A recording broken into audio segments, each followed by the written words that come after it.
നമ്മുടെ എല്ലാ പഴയ ഫോട്ടോസും നമുക്ക് ഇതേ രീതിയിൽ നല്ല ക്ലാരിറ്റിയോട് കൂടെ തന്നെ റീക്രിയേറ്റ് ചെയ്തെടുക്കാം എന്നുള്ളതാണ് ഈ ആപ്ലിക്കേഷൻ്റെ ഒരു പ്രത്യേകത എന്ന് പറയുന്നത്. അപ്പോൾ നമുക്ക് ഇതൊന്ന് ട്രൈ ചെയ്ത് നോക്കാം.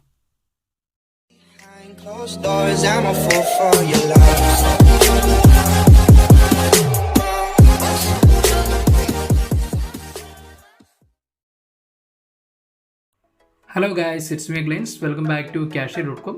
നമ്മൾ പരിചയപ്പെടാൻ പോകുന്നത് ഒരു ആപ്ലിക്കേഷനാണ്. ആപ്ലിക്കേഷൻ്റെ പേര് റെമിനി എന്നാണ്.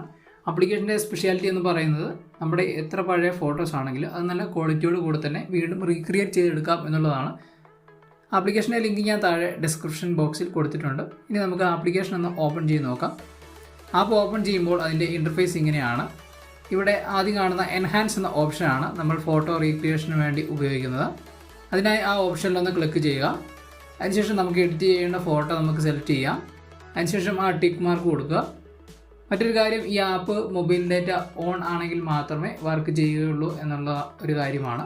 കാരണം ഓരോ ഫോട്ടോ പ്രോസസ്സ് ആകാൻ 10 സെക്കൻഡ്സ് എടുക്കും. ആ സമയത്ത് ഒരു ആഡ് ബാക്ക്ഗ്രൗണ്ടിൽ പ്ലേ ആവുന്നതാണ്. കാരണം ഇതൊരു ആഡ് ഫ്രീ ആയിട്ടുള്ള ആപ്ലിക്കേഷൻ അല്ല.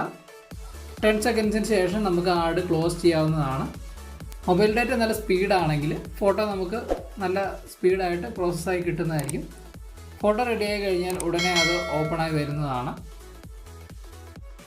ലെഫ്റ്റ് സൈഡിൽ ഓൾഡ് ഫോട്ടോയും റൈറ്റ് സൈഡിൽ പുതിയ ഫോട്ടോയും നമുക്ക് കാണാം.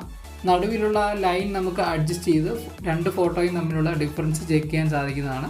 അതുപോലെ തന്നെ സൂം ചെയ്യാം. അതുപോലെ ഫേസ് മാത്രമായി കാണണം എന്നുണ്ടെങ്കിൽ അതിൻ്റെ താഴെ അതിൻ്റെ ഓപ്ഷൻ ഉള്ളതാണ്. അതിൽ ജസ്റ്റ് ക്ലിക്ക് ചെയ്താൽ മതി. ഫോട്ടോ നമുക്ക് ഡൗൺലോഡ് ചെയ്യാനും ഇതേ ഓപ്ഷനുണ്ട്. അതായത് ഫേസ് മാത്രമായിട്ട് നമുക്ക് ഡൗൺലോഡ് ചെയ്യാം, അതല്ലെങ്കിൽ ഫുൾ ഫോട്ടോ ഡൗൺലോഡ് ചെയ്യാം. ഈ രണ്ട് രീതിയിൽ നമുക്ക് ഈ ഫോട്ടോ ഇവിടുന്ന് ഡൗൺലോഡ് ചെയ്യാനുള്ള ഓപ്ഷനുണ്ട്. അതിനെ നമുക്ക് ഇതിലേതാണോ വേണ്ടത് അത് നമുക്ക് താഴെ സെലക്ട് ചെയ്തതിന് ശേഷം മുകളിൽ കാണുന്ന 3 ഡോട്ട്സിൽ ടച്ച് ചെയ്ത് ഫോട്ടോ സേവ് ചെയ്യാവുന്നതാണ്. ഇത് കൂടാതെ ഇതിൽ മറ്റ് ചില ഓപ്ഷൻസ് കൂടെയുണ്ട്. അതായത് black and white photo colour photo ആക്കാൻ സാധിക്കുന്നതാണ്. പിന്നെ ഫോട്ടോ പെയിൻറ്റ് ചെയ്ത രീതിയിൽ നമുക്ക് റീക്രിയേറ്റ് ചെയ്തെടുക്കാം. പിന്നെ മറ്റ് ചില ഓപ്ഷൻസ് കൂടെയുണ്ട്. നിങ്ങൾക്കതൊക്കെ നിങ്ങളുടെ ഇഷ്ടമനുസരിച്ച് ട്രൈ ചെയ്ത് നോക്കാവുന്നതാണ്.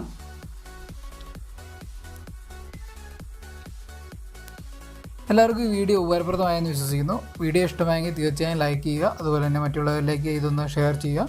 അതുപോലെ വീഡിയോയെക്കുറിച്ചുള്ള അഭിപ്രായങ്ങൾ നിങ്ങൾക്ക് കമൻറ്റ് ചെയ്യാവുന്നതാണ്. അതുപോലെ ആദ്യമായിട്ടാണ് നിങ്ങൾ എൻ്റെ ഈ വീഡിയോ കാണുന്നതെങ്കിൽ എൻ്റെ ഈ ചാനൽ ഒന്ന് സബ്സ്ക്രൈബ് ചെയ്യുക. അതോടൊപ്പം തൊട്ടുള്ള ബെല്ലൈക്കൺ ക്ലിക്ക് ചെയ്ത് ഓൾ നോട്ടിഫിക്കേഷൻ എനേബിൾ ചെയ്യുകയാണെങ്കിൽ ഇനിയും പുതിയ പുതിയ വീഡിയോസ് അപ്ലോഡ് ചെയ്യുമ്പോൾ നിങ്ങൾക്ക് നോട്ടിഫിക്കേഷൻ ലഭിക്കുന്നതായിരിക്കും. അപ്പോൾ വീണ്ടും മറ്റൊരു വീഡിയോയിൽ പുതിയ ട്രിക്കുകളുമായി ഞാൻ വീണ്ടും വരുന്നതായിരിക്കും. അതുവരേക്കും ഗുഡ് ബൈ.